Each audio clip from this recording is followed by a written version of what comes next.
We have a panel which would now, I would like to convene and I'd like to set it up.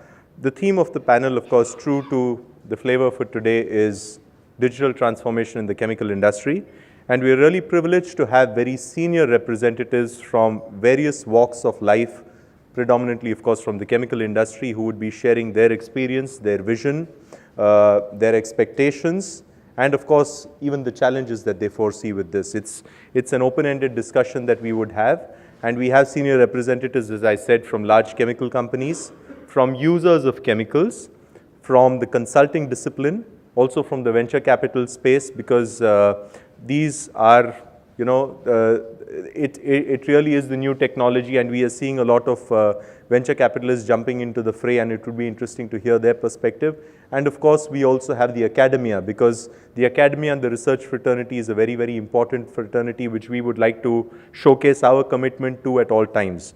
So I would take the liberty of most respectfully inviting our panel members onto the stage one by one in alphabetical order. And if I could first invite Mr. Adnan Ahmad to please join us on stage. Mr. Adnan Ahmad, I'm going to make the introductions very brief because we have to, of course, there's so much to say about them, but we'd rather listen to them speak rather than listening to me speak about them. So Adnan Ahmad, very quickly, is a chemical engineer with 32 years of industry experience in leading companies such as BP and ICI. By qualification, he's completed his master's in chemical engineering from Queen's University, Canada. He has a strong track record of business leadership and performance delivery in complex global organizations. And of course, he is here today, gracing this forum today in his capacity as the Managing Director of Clariant Chemicals India Limited. A round of applause for Adnan, please. I'd like to also call upon Aashish Khestry. Aashish has been with Asian Paints for the last 25 years and has worked in various roles and functions in this period. Having started his career in IT, he's worked up his way across a plethora of applications like manufacturing, logistics. He's also been instrumentation in the transition of Asian Paints to packaged applications and the adoption of ERP. He has been a part of the leadership team and is currently working in the supply chain strategy in Asian Paints and scaling of operations with robust process to ensure reliability and quality of delivery. He is, of course, currently the VP of supply chain there. And by qualification, he did his graduation in engineering and computer sciences and his MBA in operations management. Ladies and gentlemen, Aashish Khestry. I'd like to invite Dr. Raman Ramachandran to please join us. Dr. Raman Ramachandran is the Chairman and Managing Director of BASF India Limited. He is also the head of BASF in South Asia. He has over 26 years of diversified experience in research, operations, new market development, and strategic planning. He has been with BASF since 2000 and held several senior management positions. He has also won the Robert McNamara Fellowship of the Economic Development Institute of World Bank in 1990. So, Dr. Raman Ramachandran, pleased to have you here. If I could call upon Mr. M. Ramesh. Ramesh is a director and founding partner of McKinsey's locations in Chennai and Bangalore.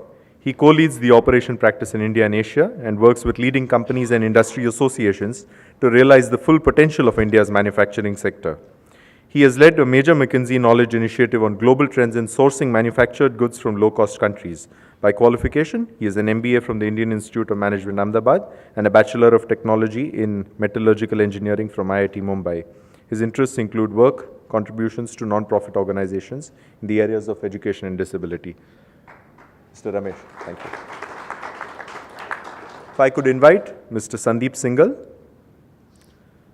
Sandeep co-founded Nexus Venture Partners in 2006 along with other successful entrepreneurs. And he brings a vast, rich experience of investing experience with him. Nexus currently has over $1 billion under management and is the leading early-stage investor in India, with an active portfolio in over 65 companies across predominantly the technology space. Prior to Nexus, Sandeep has been an entrepreneur and was the co-founder and CEO of Medicine Solutions, one of the leading healthcare outsourcing companies in India. He is also co-founder and managing director of eVentures India, started in 1999. By qualification, he has an MBA with distinction from the Wharton School with a dual major in finance and marketing and a BS in electrical engineering from Stanford University. Sandeep, pleasure to have you here. As I mentioned, we are very pleased to have Deputy Director of IIT Mumbai, Professor A.K. Suresh. If you could request him to join us, please. Professor Suresh, he's an Institute Chair Professor with the Department of Chemical Engineering and currently the Deputy Director at IIT Mumbai.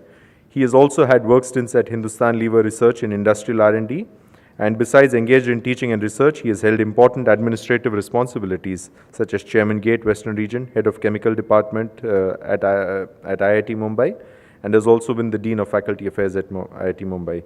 He has had various accolades in the academic space, including stints at various leading universities, and of course, a plethora of research credits to his name, which I will conveniently tide over so that we can get on with the panel. Last but not the least, pleased to invite Punit Krishna, whom I already briefly introduced to you. He is, of course, the co-founder of Chemark and is also serving as the CEO, driving forward its vision for the chemical industry. He has worked for over 16 years in the chemical industry in companies like ICI and Atul in diverse functions. After chemicals, he moved to venture capital at eVentures India, and then into investment management at Comcraft Singapore, where he was involved in establishing several companies from scratch. By qualification, he has a BTech in Mechanical Engineering from IIT Kanpur and has completed the Advanced Management program from the Harvard Business School. So we have a very eclectic panel from diverse streams who would all be sharing with us their perspectives and knowledge on the theme of the panel today, digital transformation in the chemical industry. I think it would be appropriate if we allowed Punit to take center stage to begin with so that he could set the tone for the proceedings and then allow our very erudite panelists also to share their views thereafter. So Punit, the stage is yours.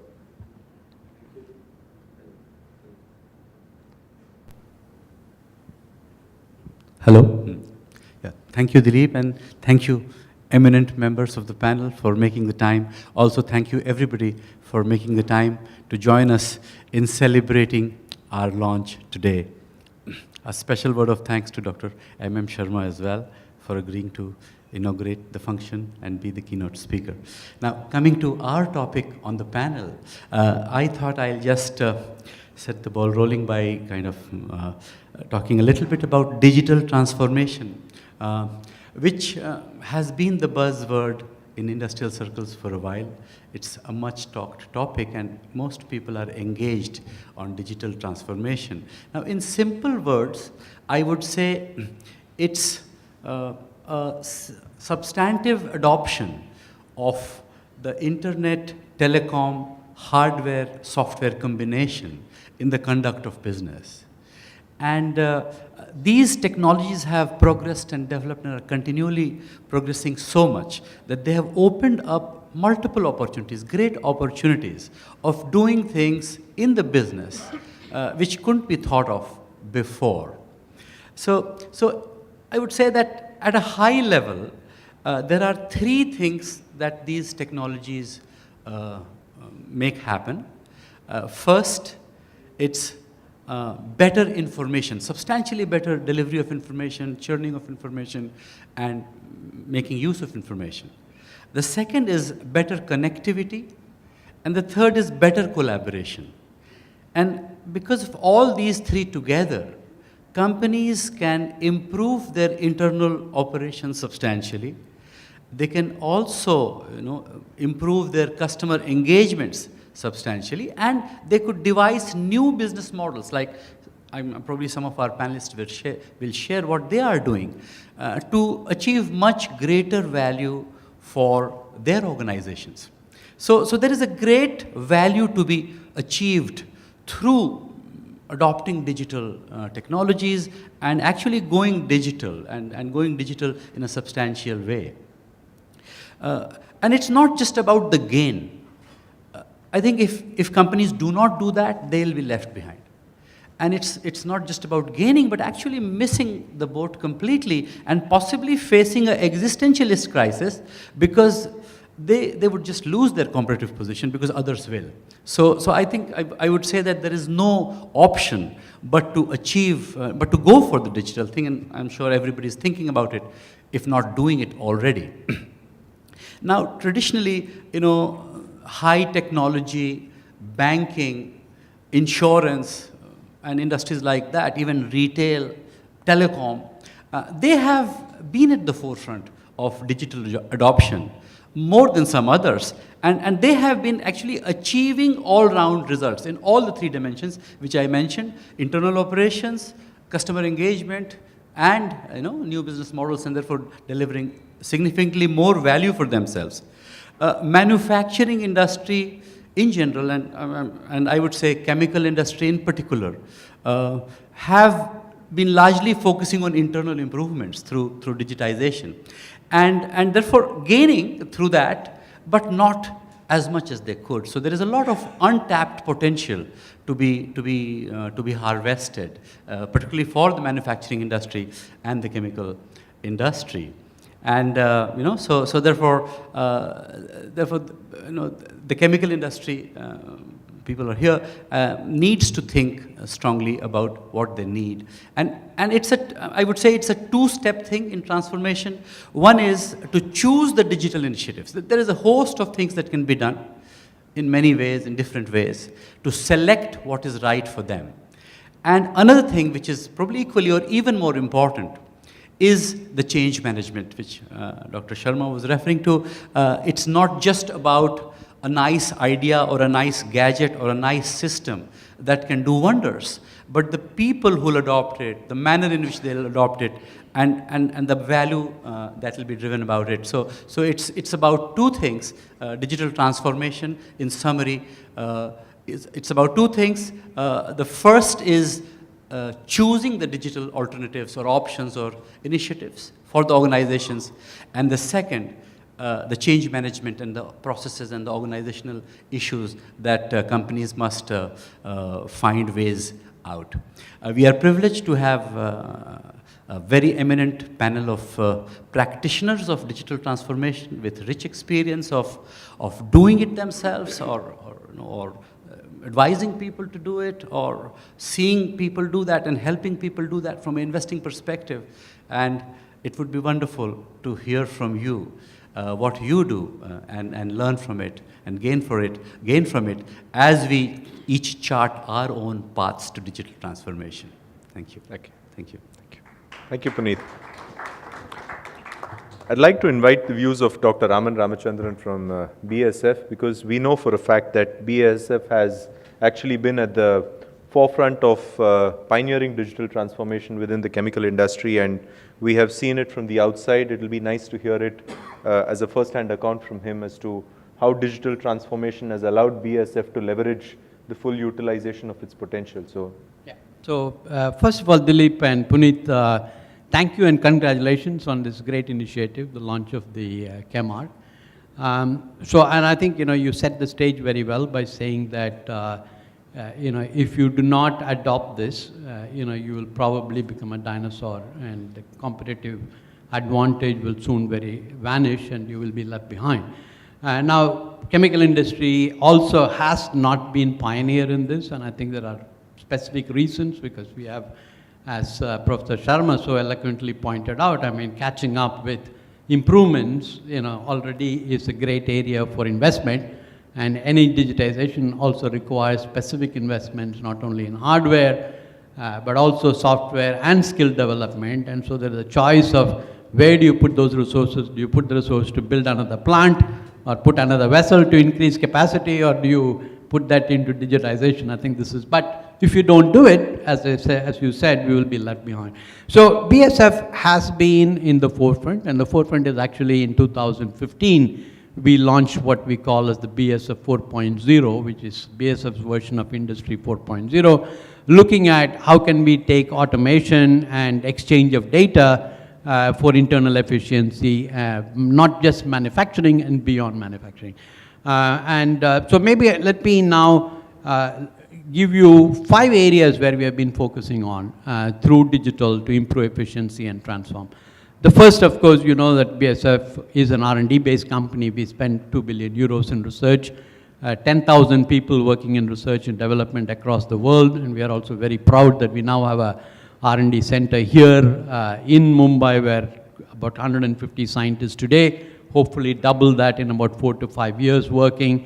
So this is the first area where we look at digitization helping to transform.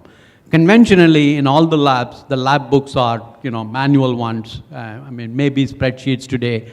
But in most of the new laboratories and across BASF today, we don't use those conventional notebooks. We use DigiLab notes.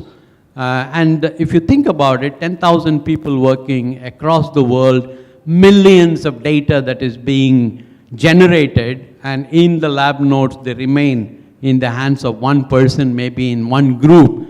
And today, suddenly, you have the power of bringing this data across a whole group of people and doing all kinds of analytics and coming up with virtual experiments, which was probably not possible in the past, in addition to the real experiment. So this is a great step forward that we believe is going to transform the way the research is being done. And in order to help this whole process, BASF has also seriously invested into a supercomputer. We have a new computer which is actually the 65th most powerful supercomputer out of the top 500 computers in the world.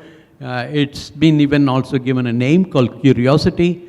And this computer, we hope, will be able to really be the backbone of digitizing R&D and coming out with newer and newer concepts and products and services. So that's on the R&D side. The second piece is on the manufacturing side, and manufacturing side essentially in improving efficiency, effectiveness, and also safety. And here, two examples that I would like to illustrate is, one is where we are using digitization for predictive maintenance. So there is a lot of sensor-based data that is collected in real time, and this is then analyzed, and this allows us to really make predictive maintenance in our manufacturing plants, which reduces failures, reduces unplanned shutdowns. So a great way of improving efficiency there in manufacturing plants. The second area is reality AR, as it is called, and here essentially if you are a maintenance engineer and you're walking across your plant, in the old days you will do your manual checking and then you will write it down, come back, translate it into a spreadsheet. Today you go there and you basically show your phone or your iPad, you show the camera onto, let's say, the pump that you're investigating, and it pulls up a virtual reality image of that pump with all the data of when was this last checked, when was the seal changed, what you should be looking for, and who did the checking last. And this is then seamlessly integrated into the backend platform, which again allows you to really improve your efficiency. So this is on the manufacturing side. The third one, of course, is the conventional supply chain area, where through cloud ERP computing, we are trying to seamlessly integrate vendors and suppliers and customers. Actually, I'm very proud to say that our organization today, 50% of our transactions with our customers happens on a web-based platform. And this, the whole process of purchase order and invoicing is now more or less automated with tremendous efficiencies on the customer service front and also on the sales front. Because I mean, it is still classic in India. If you travel with a sales guy during the peak season, most of his time is occupied on the phone, either chasing the supply chain guy as to where the product is, or chasing the customer service, have you raised the invoice? And I think this is completely getting slowly eliminated. And we are, as BASF India, leading the pack, even in Asia Pacific, even within BASF, in adopting this technology, not just with sophisticated customers, even with rural customers, with distributors of our ag business, for instance, we are starting to do this. So this is the supply chain. Of course, needless to say, the business model one, where, okay, we don't have any radical examples here, but we are starting to use digital platforms more and more for communication into remote areas. I think the classic example, again, I would say our ag business, they do now a lot of their communication with farmers purely through, digital modes. They actually had a launch of a new product in Himachal Pradesh for Apple, completely based on Facebook training programs and WhatsApp interactions with the farmers, etc.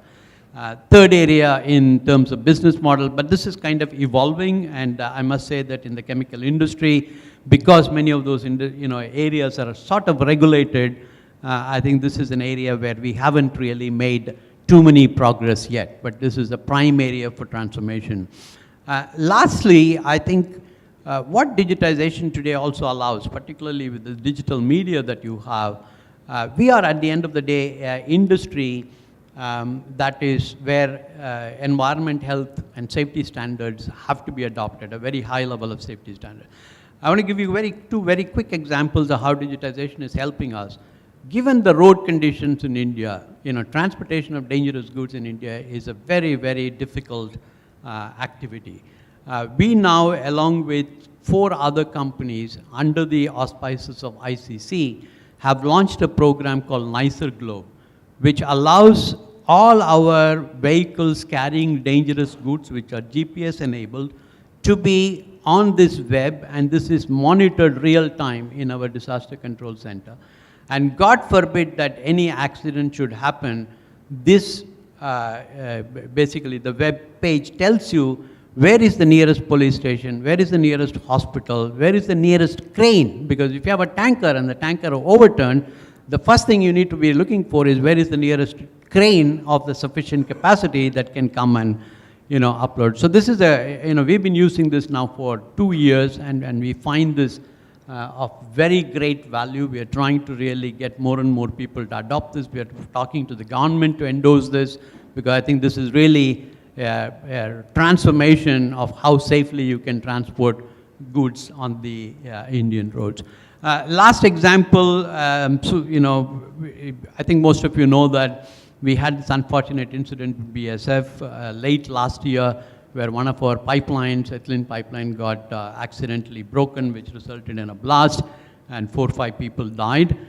Within 22 minutes of the accident happening, we had media coverage on all of our social platforms explaining what was happening. I think this received a lot of accolades from the regulatory authorities and public, with the forthrightness with which you are able to now communicate in the event something goes wrong. So with that, I think I've already taken up a lot of time, but I thought these were the few examples that I wanted to share on how BASF is trying to use this technology. Thank you. Thank you. Thank you so much. Thank you, Dr. Raman. I think that's exactly the kind of thought leadership and let's say, the path leading thoughts that we were looking at to emerge, so that it could hopefully energize us and motivate us as the general chemical industry to also adopt and move ahead. It will only be in our benefit. I'd like to move track to Ramesh. In your role at McKinsey and otherwise also, you have by your own admission, helped shape businesses in terms of improving their operations and improving other areas of this business. So from, let's say, a so-called outsider's perspective, we'd like to hear how you have seen the digital transformation impact other industries and what you might think it could hold for the chemical industry. See, I think it's no doubt a trend, right? For exactly the 3 reasons that were said before. Lots of computing power, lots of data, low-cost communication. So it is something that is happening. Though one thing I do see is that the more things change, the more things stay the same, right? I want to talk a little bit about what stays the same. I think there's no dearth of what they call use cases. I think you go industry after industry, there are examples of use cases. I feel like the need for prioritization based on business impact remains quite central. Otherwise, it becomes a little bit of a kid in a candy store syndrome. I can try this, and I can try that, and I can try that, without a razor-sharp focus on value. And how does that value translate? So one thing I'm seeing is how do we prioritize from the plethora of things that are possible. The second is, I think change management is not being emphasized sufficiently. And I was just giving Sandeep the example that within the close confines of this room, there are lots of game-changing technologies that we've had. I personally think that ride sharing, for instance, has been extraordinarily good for the consumer. Because now within a few hundred meters of your home, you can know if there are 3 cars or 5 cars or 7 cars. And obviously for the consumer, it's important to have it. But then there's another stakeholder in it, which is the cab driver, for whom the incentives work slightly differently. So if there are too many cabs that don't work, and we saw some backlash against that. So looking at all constituents and figuring out what is required. For instance, it makes no sense to track workman productivity. So if you want to put a device on workman, which some distributed industries are looking at, I know of sales forces where you can almost map whether a sales person called on the customers they were supposed to, whether they spent the time that was required with the customer, and whether they... Now, this is not directly in the immediate interest of the salesperson to do. So therefore, there will be a backlash. There will be ways to sort of circumvent it. And I've seen that happen, right? People will switch off and say, I was not in coverage zone, or I ran out of battery, or I ran out of this. And so that whole element of change management, that's what I'm saying. This is a perennial challenge, and that frankly creates a role for people like us to create a more balanced view of transformation, saying what is the business impact that you're chasing and what is the change management challenges that are there. And therefore, if we blend all of this together, I think we are on the beginning of something. Someone once said that almost every technology invariably sort of overestimates the short-term impact and underestimates the long-term impact in the time that it is introduced. And I feel we are going through a little bit of that here, and there'll be a median that will settle down where some of these come in. But there's no denying that there is a lot of potential to be unlocked. And I'll give you just one example from the automotive industry that I'm intimately familiar with. Many, many years ago, before Japanese manufacturing became the new way of life, there used to be a process of changing a die in an assembly line. That process used to take 2 hours and 48 minutes. So when you're changing from one product to the other, you take out the die, you put the die and all that. They brought it down to a minute. It was called the single minute exchange of die. And it became, people from all over the world went to see how a Japanese factory would do a single minute exchange of die.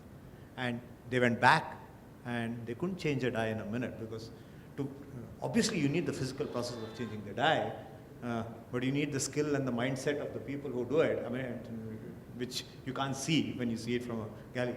And you need the management orientation and the top management support to do it, which you don't see when you see a shop floor. So I'm sure that this is on the verge of something very special. It is going to change. And in India, we have the opportunity to leapfrog. I think that's one thing I would say, that for a long time, I've spent time in the manufacturing industry saying this has been neglected in this country. Manufacturing is not contributing its fair share to GDP. It's not contributing the fair share of employment. And hopefully with some of these technologies and with the impending manufacturing boom, because as the economy grows, there'll be more consumption of manufactured products. As Make in India takes root, there'll be more manufacturing in India. Hopefully we use this to leapfrog. Thank you. Okay, thank you. Very valuable. Thank you so much. Given the kind of straddle that Adnan has had with his geographical expertise as well as his industry segmented expertise, we'd be curious to know how he sees digital transformation in our industry's context. Thank you, Dilip. Firstly, let me just start off by saying it was a real pleasure to listen to the opening presentation by Professor Sharma. So thank you for that. So let me just start by saying, if you just step back and think about what is transformation. So transformation could be different things to different people. And I know there's a young lady, Ria, sitting over the back there. Hi, Ria. And I don't know whether what I call transformation is transformation for her. She's just going into college. So let me just share with you, transformation is things which are really jaw-dropping, something that's really big. And in the digital area, there's a number of them. So if you look at the world's largest taxi provider, they don't own a single vehicle. If you look at the world's largest accommodation provider, they don't own any real estate, right? Airbnb. And if you look at the largest retailer, chemical retailer as well, they don't have any inventories in Alibaba. So these are things that are really transformational, and they use the digital space. For me, this is transformational, but for a lot of younger people who are coming into the workspace today, this is the new normal. So transformation, you got to use that phrase a little carefully. Probably all of us with our experience sitting on the stage, some of the things that we see as transformational, new kids coming in today might not see that. but we will make an effort nevertheless. The other thing I would say about digital transformation is it's hugely empowering. And the reason I say it's empowering is because it makes information available much more easily. Whereas earlier, you needed a lot of infrastructure. If you go back 20, 30 years when a lot of us started our careers, to get that information, you had to go to libraries, you had to access documents, books. So it was a geographical thing. It depended on where you were, whether you had access to that knowledge. And today, it's empowered everybody with your little phone or with a tablet. And there is a tragedy in all this that perhaps, as far as digital transformation is concerned, the chemical industry got a bit left behind. Although when I listen to my colleague here, it seems like we're leaps and bounds ahead. But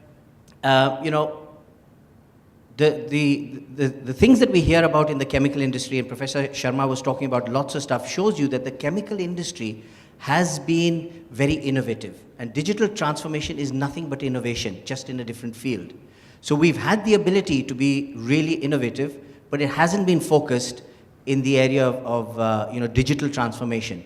And there are now lots of efforts to do that. And I'm really delighted to be here today because of the product that Dilip and Punit are putting out is just one glimpse of that, of empowering more and more people, just making it a level playing field, whether you're a big organization or small, you're a small customer or a big institution, doesn't matter, because it's just a click away. So those are the kind of things that I think just make the industry richer, just make society richer when you can use digital transformation like that. So in Clariant, there are some examples as well. I've seen some of the stuff that we've done on production management systems, where you've got ERPs that are closing the gap with shop floor, shop level processes and so on, helping us manage complexity that in the past we couldn't have imagined, at the efficiency that we can do today, giving us the quality expectation that we can have today, which would have been a real struggle maybe 20 or 30 years ago. It also allows us to depend less on individuals. It'll never take away experience and expertise, but it allows the new generation of people coming in to pick up speed very quickly. There's another thing we have called Global Business Services. A lot of you have probably got that as well, where we run global processes from our offices in Mumbai. And it's magical when you see that. I mean, somebody's doing a transaction in one corner of the world, and we've got these people sitting in Mumbai managing the whole thing. And it ensures that you need to train just a small pool of people in one location rather than all around the world. Every time you want to roll out a change, you do it with a small group of people. So the whole management of change becomes simpler, and it is a bit transformational. I mean, it's a bit like your 2.5 hours going to 1 minute kind of thing, where you'd have to travel the world to train people, and now you just walk into one room, do it there, and bang, the change happens. So, these are things that allow us to move forward as well.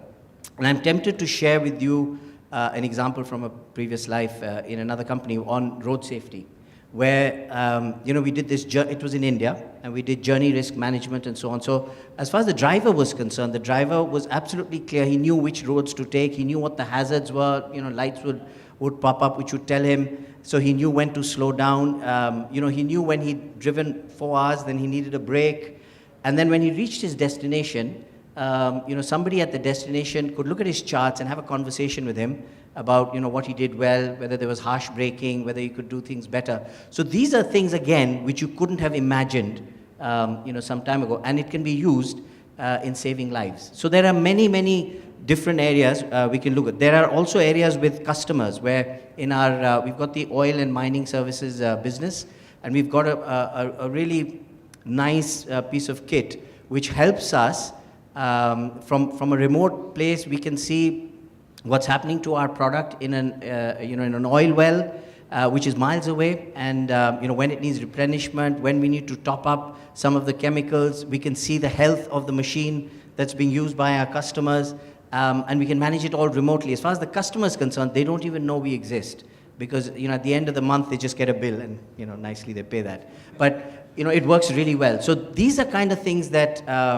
our industry is doing, but I think we have a long way to go, a lot of catching up to do. So when I finish, I just want to share with you a story that I heard from somebody called Sai Kiran from Flipkart. He was the supply chain head there. And he was sharing an example on how Flipkart actually transformed, changed the paradigm for e-commerce in the country. So the postcodes that are used in India, now forget about the cities, but in the larger landmass of this country, the postcodes are rubbish. They just don't work. And Flipkart had to remap them. They've remapped them all across the country. And they've even allowed things like, when you order something, your address could be platform number 1 of station such and such, this telephone number, I'll be there in 5 minutes. And that's acceptable. So it's a changed paradigm. And I think the learning for me there was, when you want to introduce transformation, digital transformation, don't use the environment as an excuse. Because when you hear people like this and you hear about innovative ideas, I think anything is possible. And that's a big learning for us. Thank you. Okay.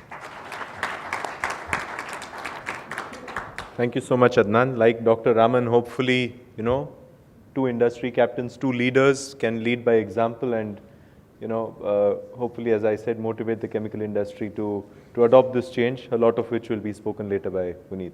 I'd like to turn track to Aashish. The Asian Paints story of digital transformation has been a matter of both respect and awe for not only the paint industry, but the entire chemical industry. So we'd be very, very curious to know how has, if you could share some of the milestones in this journey, and I think it would be enlightening for the audience. Aashish? Thanks, and I don't know whether if I get into milestones, it'll be much more than 5 minutes, right? So I'll try and keep it short. And first of all, thank you, Professor Sharma, for acknowledging what we did many years back in terms of getting in innovation through a color computer. I was not there in the organization at that time, but we still hear very fond memories of how our vice chairman, who's now Mr. Dani, who really brought in that technology into it. We're also very good users of the Nicer Globe initiative. I think that's a great use of technology in the transportation and safety sector. As I sit here, we are large consumers of the chemical industry. So on the front end, we are a lot, retail or FMCG, and on the back end, we are very large chemical users. So I'll try and just pick 1 or 2 areas where we really use digital, or I wouldn't say transformation, but techniques and areas where we're really working on. And I try to tend to agree with what Punit was saying, that you really need to look at, there's so much out there. You really need to pick and choose what's really relevant. It has to be in line and sync with what the organization is really doing. So lately we've been transforming from a paint company or a coatings company to a home decor organization where we look at technology, getting more closer to the consumer.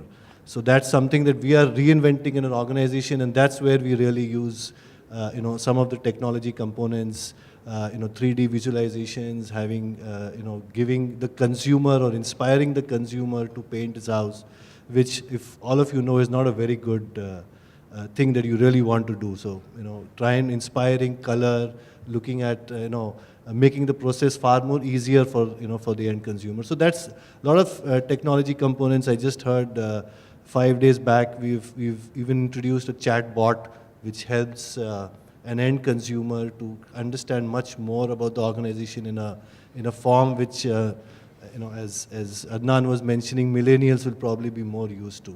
So, you need to transform with what's relevant and, what's, as the organization moves. On the back end, on supply chain, we are very large. So there's a lot of challenge to get in efficiencies and productivity over there. Very early, again, a lot of innovation done on, planning systems and forecasting. And that's an area which today is touted as analytics and, really used to a large extent. And we do a lot of work out there. We are actually using social collaboration techniques into forecasting, because forecasting is not only about the forecast, but it's about the intelligence that goes along with it. Very much similar to what Chemark will try. It's not only about the data or the analytics, but the intelligence behind it. So how do you get the younger generation to really collaborate together? So that's something that we've been working on to try and get that intelligence into the forecast to be able to make it that much more intelligent. So that's something that we've been doing. A lot of work around, as my colleagues mentioned, around automation, trying to make factories far more automated, not just for manpower productivity. It doesn't justify at all, like you rightly said.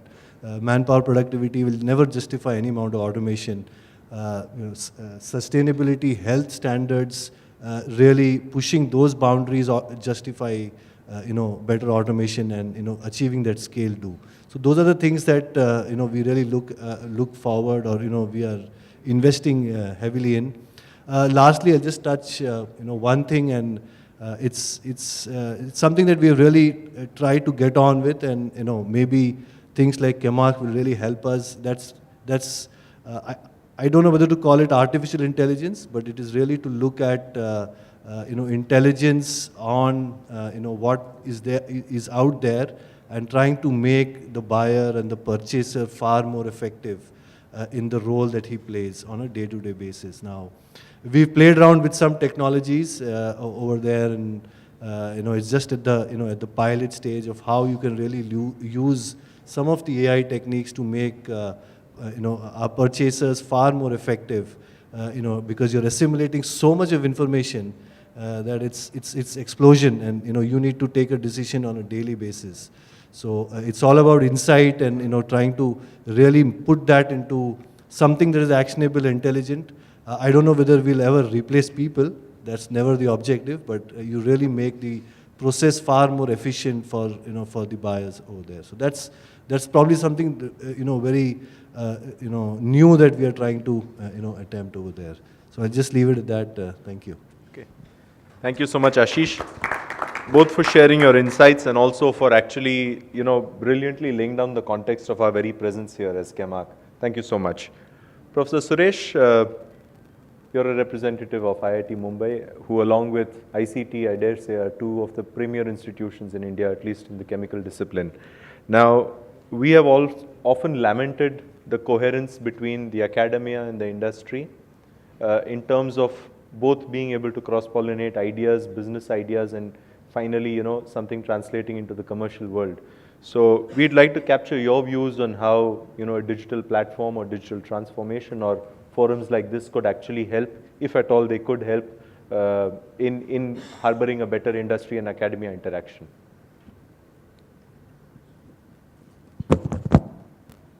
Thank you. I think there's a great opportunity here for this cross-pollination that you refer to, but I'll come to it in a minute. I am from the academia, and I thought I was in a minority here, but with Professor Sharma being here, I don't think that is true. Let me look at this whole issue of digital transformation in the chemical industry from an academia point of view. I will look at it in two parts. First of all, what are the implications in general of the digital transformation? What does it facilitate? What responsibilities does it place on us? And so on and so forth. And then let me talk about a little bit on how does the digital transformation impact academia, industry, and the dialogue between the two. I think that's the way I would like to approach this. First of all, to take up the implications of the digital transformation in general, in some circles, there is a misplaced notion that the digital transformation and the information age places the knowledge at our fingertips. I don't think that is quite correct. What it does is it places information at our fingertips, and there is a difference between information and knowledge. You have to process information, do something with it, and then it becomes knowledge. You can do things with it. So this is worth remembering, because if you go out with the impression that I get what I want at the click of a button, that replaces the need for education or acquiring knowledge the more strenuous way. That is not so. there is a whole chain of information processing, and one link in that chain is information gathering, which has been greatly facilitated by the availability of information at the click of a button. But we have this notion of rate limiting step in chemical engineering.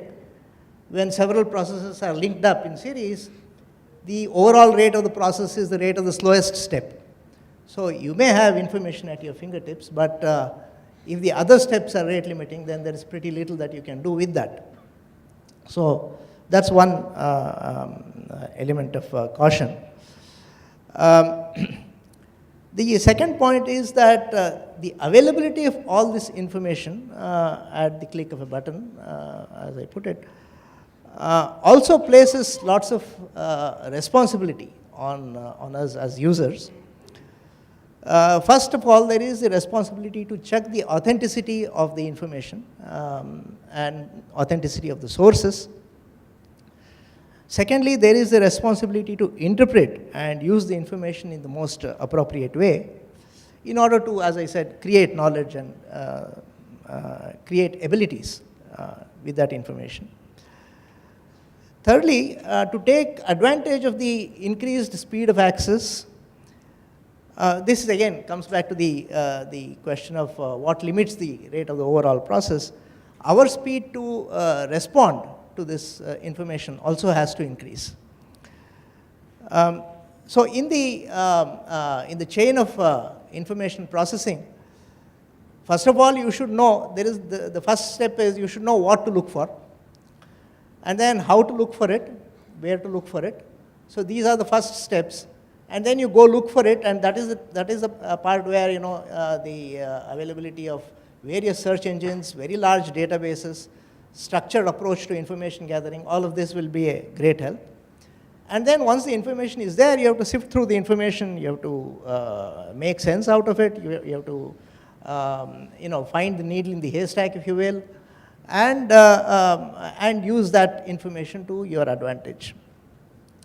So there are these various steps, and each of these is important, and each of these has to be speeded up if you have to make the most of the information revolution. The other thing that is sometimes a problem with the digital revolution is that there is a bit of an information overload.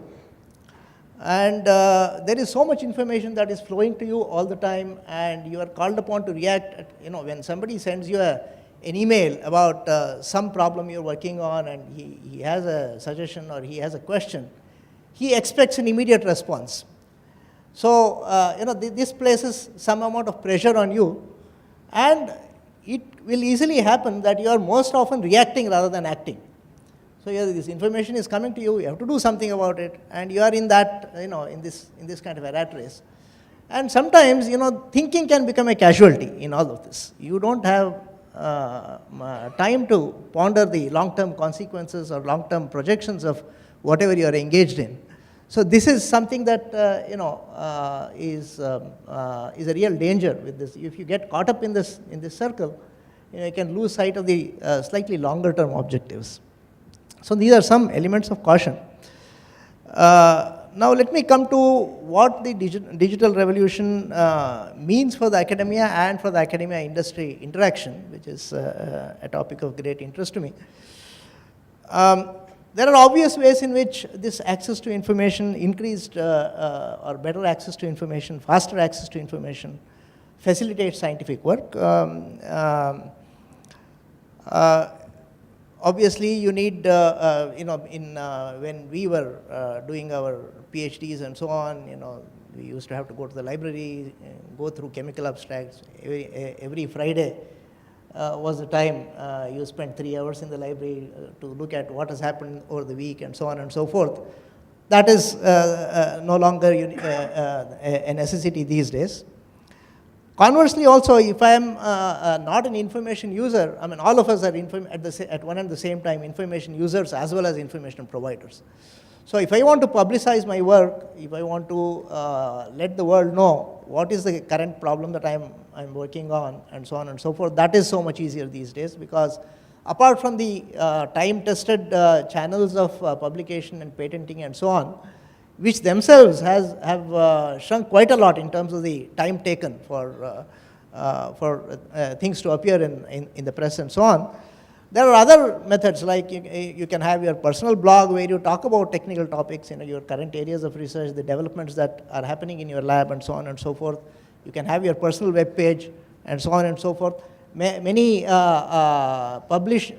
publishing houses allow you to create short videos of the work that you are doing that you have published, which will encapsulate nicely, because nobody also, because of this information overload, people have less and less time to go through in detail, technical publications and so on. So you can make it easier for people to encapsulate this whole thing in a readily assimilable form through short videos and so on. So these are obvious ways in which the scientific work is being facilitated. We often have to look for, I have a certain need, and I don't know, what is the technique or what is the tool or what is the equipment that will answer that need. Now I can get that information quite easily, and many companies, instrument manufacturers have these webinars, which are a great way. I've sat through some of these, and they explain a latest technique that has come on the market, on which, of course, their interest is to sell their instrument. But in the process, a lot of technical know-how gets transferred in a very easy way, in a very easy to understand way over a short period. And so these are great ways in which technical work is facilitated. More importantly, collaboration becomes a lot more easier. In my own work, I have students who are being co-guided by people in other parts of the world. So we have weekly reviews of the work that is going on. Similarly, I have my PhD students who are jointly co-guided by, it's an industry-sponsored project. So there is a person from the industry who is interacting on the project. There is me, and there's another professor maybe in some other corner of the world. And it is so easy to have these kinds of conferences where, gone are the days where 6 months would elapse before we get to know what exactly has happened in the project, if you are not in day-to-day contact with the progress. That is no longer the case. So there is a great opportunity here. This brings me to this business of collaboration and dialogue between industry and academia. There is a great opportunity here, which I don't think we are using to the fullest potential. There are many universities and institutes such as ours put their thesis and the patenting activity, the publications, they are all there in the open domain, in the public domain. So it is easy for people to find out what are the problems that are being worked on in any particular lab. If you have a particular need, you can pick out 5 institutes without too much trouble where work on that or related problems is going on, and then you call up the relevant person and then take it from there. So there are these kinds of opportunities, and the same for us, because for me, if I'm looking for if I have an idea and I'm looking for what industry could be interested in this kind of an idea, it is equally easy for me to get this kind of information, broad-base my query, so that a number of related industries can respond, and so on and so forth. So this is a great way to network and collaborate. Finally, let me talk a little bit about the other aspect of what we are involved with, which is, we interact with industry in terms of the projects we do from industry, the problems we solve for industry. We try to interest industry in our work, and we supply manpower to the industry. So let me address briefly that aspect, and then I'll close.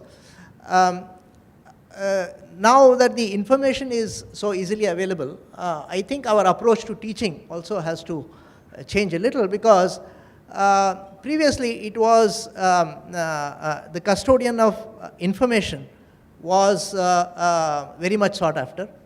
Now, information is freely available. It is, the ability to pull out the relevant piece of information at the required time and connect it with various other pieces that are playing a role in a particular discussion, that matters a lot.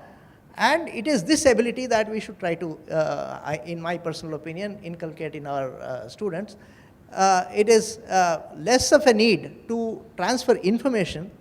It is more of a need to transfer the technique of how to process that information. For example, as Professor Sharma pointed out in his talk, lots of changes are sweeping the industry, and the graduate of today, if he enters into the technological world, the world that he will see 10 years hence will be very different. And it will require different kinds of information, it will require different kinds of knowledge bases to deal with that situation 10 years hence. But at the base, the fundamental principles remain the same. The analytical tools remain the same. The way you look at a problem, the way you decompose a problem into a high-level problem to a set of problems which are capable of being solved by a scientist at the bench. So these are techniques that are far more worth imparting to today's generation of students. And this is a change that is coming, but I still see that the academia is not changing fast enough in terms of orienting our students in the right way. So this is all I have to say about what this means to our business. Thank you. Thank you, Professor Suresh. We at ChemArc are extremely optimistic that we would be able to address some of the points, if not many of them, that have been raised by you, and more importantly, inculcate a culture both in the coming generation to adopt this technology and make for a more meaningful engagement with the core industry. Our last panelist, Sandeep, intentionally kept you last for two reasons. One is the cross-section of industries you have a engagement and visibility to is perhaps unparalleled. And also in your role as a venture capitalist, you metaphorically put your money where your mouth is. So it's probably the biggest endorsement or indictment of a technology, depending on how you choose to engage with them. So we'd be keen to capture your views on this as well. Thanks, Dilip. So the first thing is I want to thank Dilip for making Punit's dream come true. Punit had this idea 17 years ago when he and I were working together at eVentures. And it has taken a long journey to come here. But ChemArc, congratulations to both of you to make it happen. And I think he needed you and your industry sort of, expertise and background to pull it all together. So, I think that's a great sort of background to my view on what is the fundamental issue that one needs to address. And I think Professor Sharma said it very well when he made that point that when he puts a new sort of idea out there, the question that is asked is who else has done it in the other parts of the world. I think that is fundamentally about transformation of mindset. So the digital transformation that we can talk about, I think we have heard different parts of the, the industry and academia, consulting talk about the notion of transformation in different ways. I think the fundamental aspect of what we are seeing broadly in various industries, I think, I've been investing now since 99, 2000, has been around the transformation of mindset. So when Deep Kalra went ahead and said, we have to change the way you book tickets in India, that was a fundamental transformation, which obviously the ideas came from the US initially and so on, and then he adapted it to the Indian market. But, from our standpoint as investors, we found somebody who really thought differently, right? He wasn't thinking about, how do I digitize what the travel agent does today? It was more around, how do I change the way a person will book travel? When at that point, Indian Airlines and all these airlines didn't really have a digital booking system. The hotels did not have a way to actually, you didn't know if Taj had a room or not.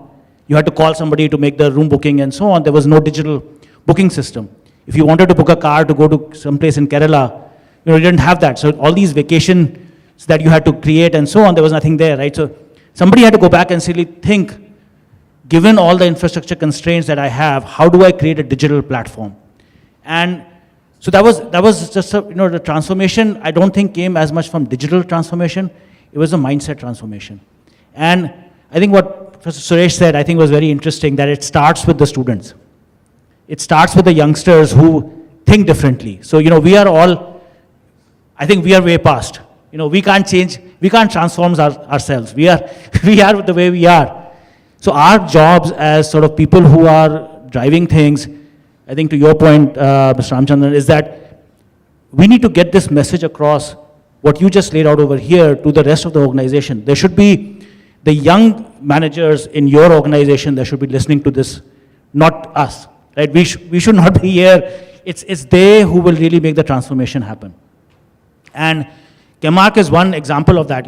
It's taken 17 years to make this a reality. I'm hoping that the next generation makes those changes happen much faster. And that's what we are seeing, for example, in retail, right? In retail, the organized retail did not happen in India. E-commerce happened faster.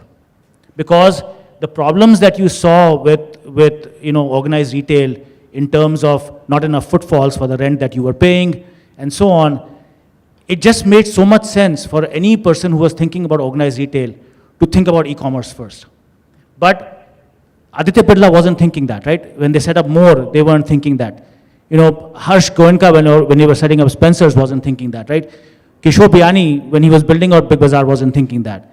It needed a Sachin Bansal to say, organized retail will not work because the cost of real estate is too high in India for the amount of value that is being created by that real estate. So you have to think about this in a very different way. People thought about it and said, logistics doesn't work in India. We talked about the PIN codes issue, right? They said, well, we'll solve it in some different way, but we'll solve it, right? So I think it's, again, going back to this notion of looking at things, ground up. Very specifically in the chemical industry, Professor Sharma made a very interesting point at the last of his thing around this whole notion of biosynthesis and so on. Now, obviously, I am not a chemical engineer. I am not, nothing to do with biology either. My last class was when I was in 10th grade. But I met a couple, 2 weeks ago, who are actually synthesizing protein from methane, right? And I think that is something that is being taken quite seriously in various parts of the world. Calista is obviously the leader in that space right now. But to see these two people, this couple, who have chosen to come back to India and actually build this company out of India because they think that they have talent here, that they can actually eventually scale it here. But the most important thing that they did was they said it has to be done at a cost level which is relevant for India and for emerging markets. And I think that is a big, big element of what will make us different. All due respect to BASF, you're working in a global environment. You will take global practices and so on. But the entrepreneurs that are now building businesses are taking a very different sort of set of constraints and saying, how do I build businesses within those constraints? Whether it is, environmental constraints, whether it is, infrastructure constraints, whether it is talent constraints, whether it's, how much money is given to you. So they don't have the research budgets of, buying a supercomputer and so on, but they have to come to the same, they have to compete with you. And so we are seeing these entrepreneurs that are now looking at India in a very different way and saying, how do we build businesses that are relevant in the global context, but are using India in a very sort of, effective manner to build these global businesses. So on that front, again, outside of chemical engineering, I'll take an example from IIT Bombay. So one of your colleagues, Dr. Shashikant Suryanarayan, right? So he came to us 9 years ago and said, Sandeep, the biggest market for two-wheelers in the world is in India. Why is it that Bosch is the one that is selling all the equipment, all the engine controls to two-wheelers in India? Why isn't there an Indian company that has come up to do this? We have, talent in IIT. My, PhD students are designing things that potentially, they could be hired by Bosch tomorrow. But why can't we actually build a company that can compete with Bosch? And they have gone ahead and done that. So today, they are actually supplying their products and taking Bosch out of the market in the two-wheeler space in India. And that gives them the opportunity to then go global. So they are now going and talking to diesel genset manufacturers all over the world to actually provide them the engine control units. Right? So I think that's the opportunity, that's the digital sort of transformational mindset that we need to build. So with that, I'll sort of end this. Thank you. Thank you so much, Sandeep. So as we come to the end of the panel, before I hand over back to Punit for his concluding remarks, I'd just like to add to what you said, that in terms of Punit finding me finding Punit, however you look at it, I think all I'd like to say is that we found in each other someone who had of course, the passion. We call it passion. Many others look upon it as madness, but we are okay with that. And a keen desire to change the world and the space that we live in, particularly in our case, since the chemical industry, as I said, is our karma bhumi. I started off saying that, and I don't want to sound all platonic. Of course, it's a business for us, but it's also an opportunity for us to give back something to this business. So here we are, and we're here to stay. So I think the only point, again, before I hand it over back to Punit, is there is, of course, we spoke about the madness, but there is a clear method in this madness also. And we will find our ways. We will find a particular logical series of steps to reach where we want to in our service to the industry through chemark.com. And we, of course, look forward to your keen engagement in helping us with this. Punit, I hand it back to you for your concluding remarks. Before I make my concluding remarks, I have to firstly thank Ramesh. He changed his meeting in Hyderabad today to be here. Thank you very much for that. And he has another meeting and a flight to catch. So he has asked to be excused. Please. And thanks, Ramesh. Thank you for making it. Huh? Thank you very much. We'll talk again. Thanks. Okay. So thank you very much, all of you, for your comments and thoughts and remarks. And they're indeed very, very useful and helpful for us and for everybody else. I suppose here it's about a mindset change. It's about looking at things differently. It's about finding meaning in the universe, which is now kind of full of so many opportunities, so much information, and making sense out of it. But indeed, the opportunity is very real. And I would say that, look, in the chemical industry, and possibly in manufacturing in general, we have been incremental in our approach. Now, transformation needs getting beyond incrementalism. So therefore, it's not easy, and it has multiple issues that will be faced. But I mean, we do believe that whoever kind of challenges that, takes that challenge, will certainly lead in the future. So I would say that it needs to come, and it needs to come. So therefore, it's about choosing digital options, several of them. The more the merrier, the sooner the better as well. But that must start, I would say, with the leadership outlining a vision as to where they would be, say, over a period of time, depending upon their situations, what works best for them, etc. Then rolling out or devising or initiating a change management program. I think it has been stated in the panel that it's not just about the digital initiatives, it's also about how it will be made to work. And that change management program also is across the organization, which then chooses the right alternatives, then chooses the solution that is required, then chooses the vendor, then goes about execution, training, and the whole works with which real benefits can be done. Pretty complex, all this.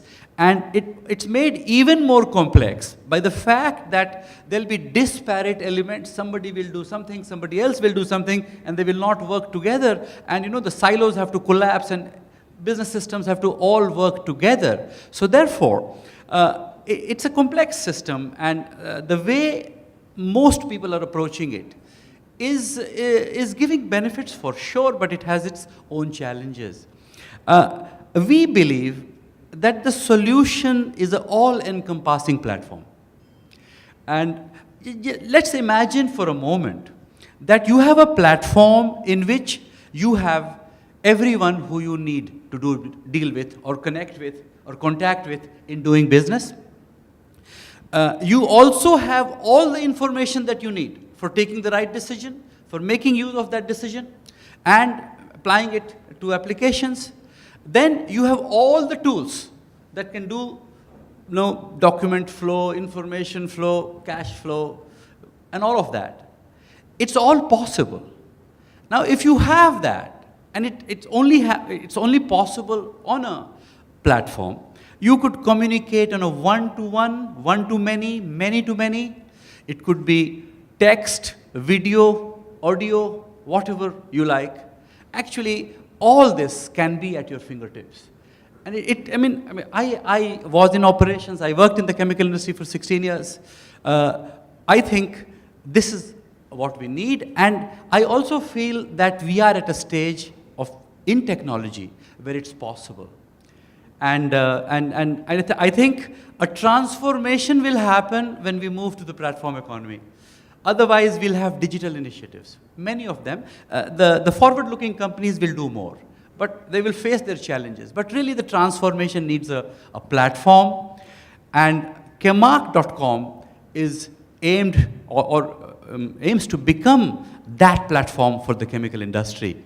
It needs content, it needs community, and it needs tools of many kinds to achieve all that you achieve on the cloud and with the technology, with a continuously improving technology. I think we are very close where we'll be able to generate, where you can get just everything that you need, for digital technologies. Our attempt, what Dilip and I and our wonderful team at Chemark.com are trying to do is to build that platform which will be comprehensive and which will solve everything. Let's say that's what we are aiming to do. We have taken the content and community route to begin with.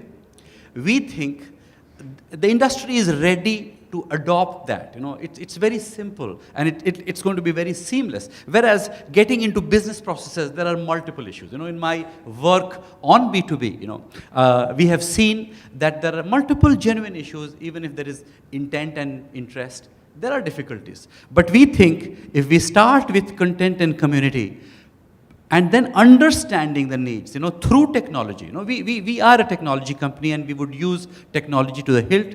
We have a rock star technology team as well within the company. And with that, we think with the domain experience that we have within the team and what we'll build together, we are aiming to create that platform where you will be able to interact with everybody that you need to interact in the manner that you want to, when you want to. You will have all the information that you need to do what you need. You will have every tool that you need. Personalized, customized, or in a personal, confidential way, or in a public broadcast. And that's what we have started to build. And that's what Chemark.com is. We do wish to play a role in bringing about digital transformation in a very comprehensive and holistic manner. Thank you very much. Thank you all.